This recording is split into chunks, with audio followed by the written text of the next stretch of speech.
I was born into the top 1%. We wield technology 200 years ahead of its time, but it exists solely for our immortality and absolute control. The remaining 99% of humanity knows nothing of the truth, whether about religion, climate, or the universe.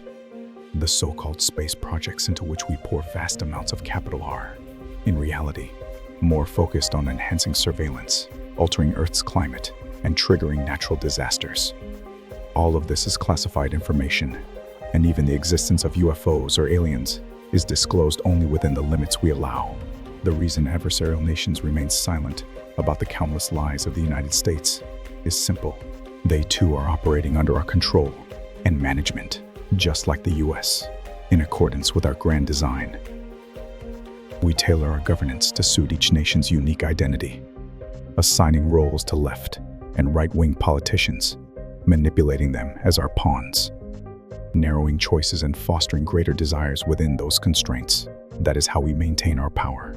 In the end, the 99% will become slaves to monopolistic capitalism, a disguised form of socialism. We craft grand lies and new deceptions, even fabricating absurd conspiracy theories along the way. This approach is always effective because the masses prefer not to think too deeply. Fear and chaos have been effective tools since primitive times, and the predator gene has only grown more dominant as societies evolved into city-states. And all of this has been meticulously kept in absolute secrecy. You might wonder why I'm revealing such secrets.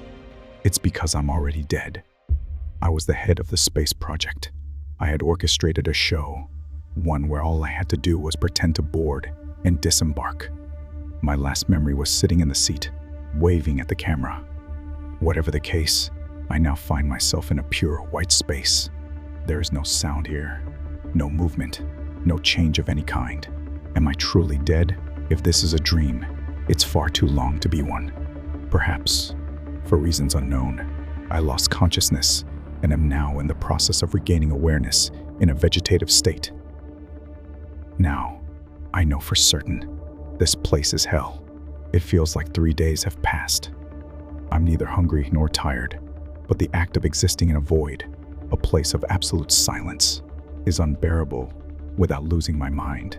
I know I'm breathing, but whether I'm truly alive or not, nothing is clear. I've reached my limit.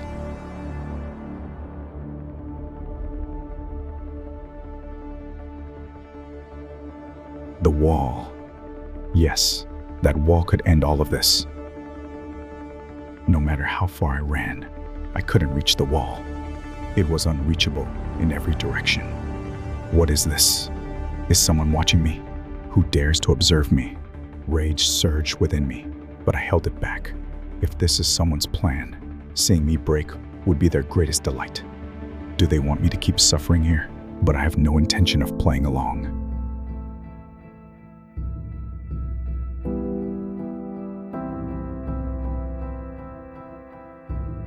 Why? Why is this happening? I'm falling endlessly. Am I being punished? I've never seriously thought about heaven or hell before. I was aware of the brainwashing through religious wars and the like. All that mattered to me was staying loyal to my God, the one that upheld the law of the strong and brought me wealth. I crushed those who resisted with altruism and conviction, and each time they tried to find hope again, I shattered it completely. Is this how they must have felt? Now, there's only one thing I can do: let go of everything and simply accept it. I felt my back touch the ground. I was certain my eyes were open, yet I couldn't see a thing. Complete darkness surrounded me. I've always considered myself a person of considerable patience and self-control, and yet, before I realized it, my hands were reaching for my throat.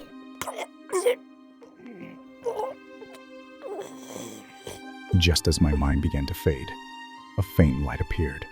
Humans truly are fickle creatures. Moments ago, I was on the brink of death, yet now I found myself running toward the light. It took me a long time to comprehend what I was seeing. It seemed devoid of life, yet its presence felt like a cosmic coronation, appointing a new god of the universe, or perhaps a wedding ceremony. In that moment, I felt a gaze upon me, I knew I had to avoid it. I reached out toward the darkness I had been so desperate to escape. It's back to the beginning, but this time, I'm not alone. There was a God. Without saying a word, the God made it known that it had taken a form I could comprehend. He saw through everything, and in an instant, I understood all the answers. I was in a place I was never meant to be. All of this was both a coincidence and inevitability.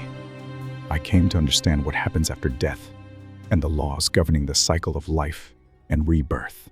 The tales of religions and those who claim to have experienced the afterlife were nothing more than manifestations of the unconscious. In the universe, there are over 200 trillion religions. Every day, more than 800 quadrillion beings die, and over 1,500 quadrillion are reborn. We are all connected, all existing under the same universal law. The rule I once knew was that in the universe, the stronger always take everything. Neither Buddha nor Jesus could alter Earth's system of survival of the fittest. No matter how spiritually enlightened someone might be, it was clear they were weaker than the chosen few who wielded evil.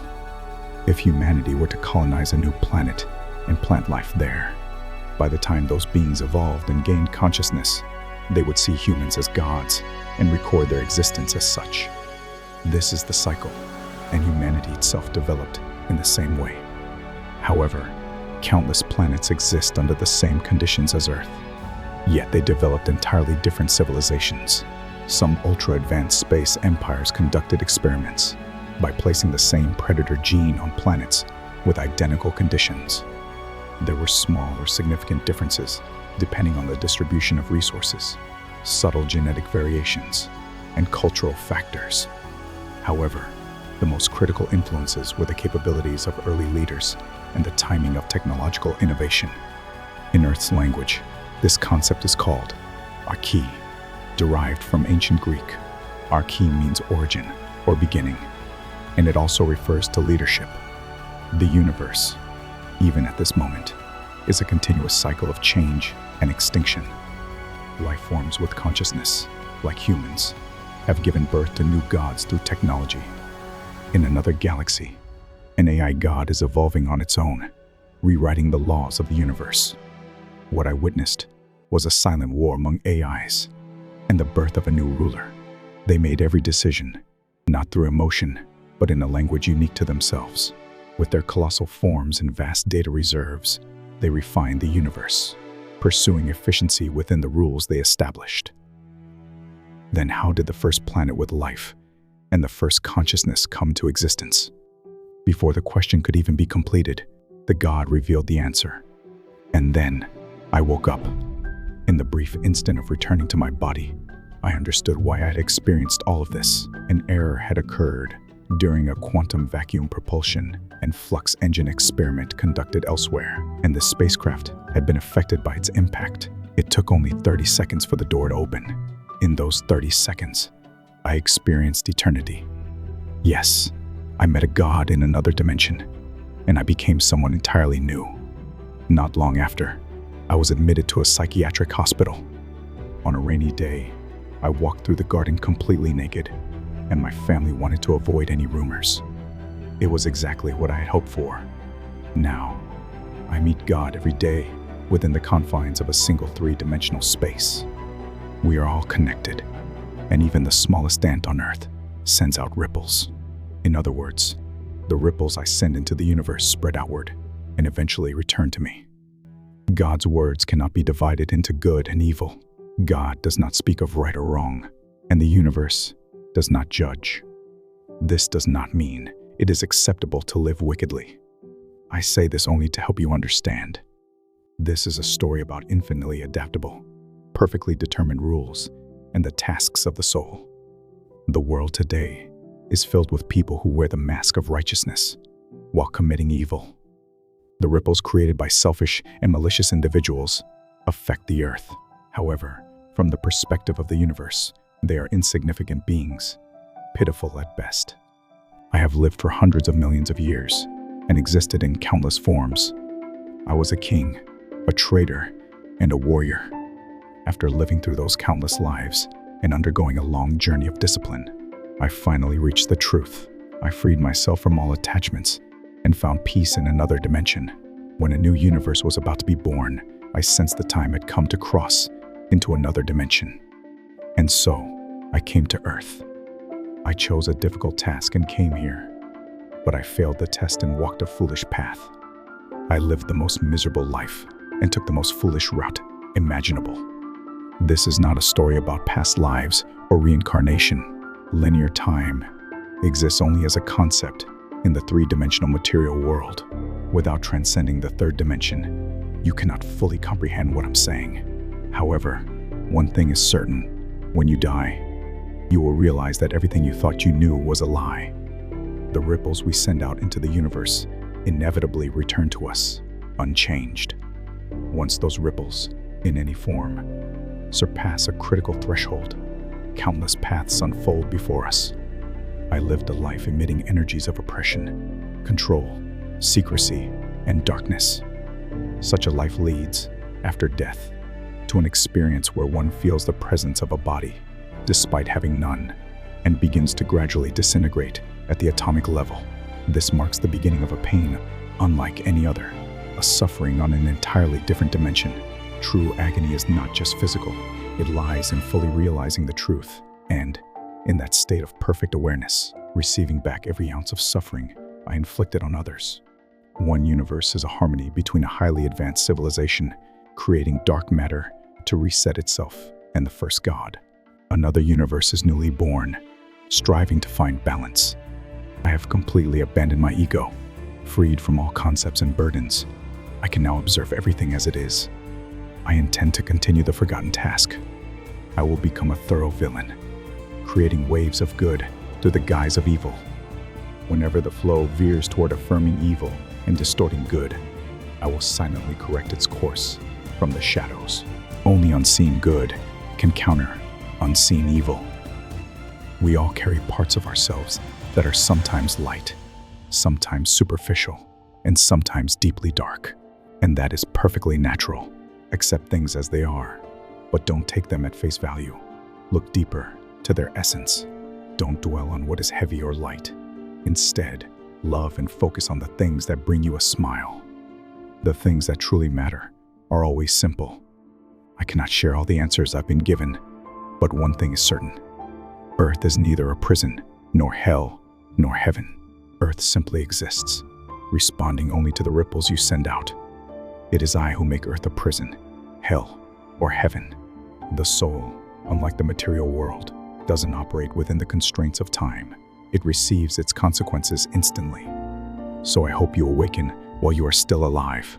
Focus and discover the task you have chosen for yourself. You already know what that task is. We are all fragments separated from a single energy. God is ourselves, everyone, and the universe itself. Feel the resonance in every gaze you share with another living being. Treat no life with disregard.